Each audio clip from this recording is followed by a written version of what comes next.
Hey, what's up guys? So in this video, we will see how to turn on and off one-hand mode on the iPhone 17, 17 Pro and the 17 Pro Max. Now, if you want to turn on and off one-hand mode on your iPhone, first of all, just open Settings, then tap on Accessibility. From here, just tap on Touch. Now, on this screen, you will find the option of Reachability. Now, if you enable Reachability, you will enable the one-hand mode feature on your iPhone. Now, to enable one-hand mode on your iPhone, just swipe down from the bottom edge of the screen to enable one-hand mode, just like that. Now, to exit one-hand mode, just swipe up from the bottom edge of the screen, or you can tap on the empty space at the top of the screen.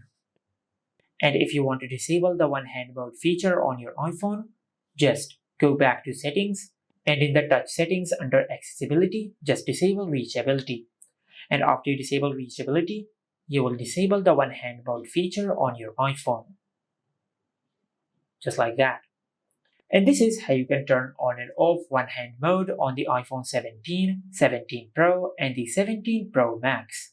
Make sure to like, comment and subscribe. Thank you for watching.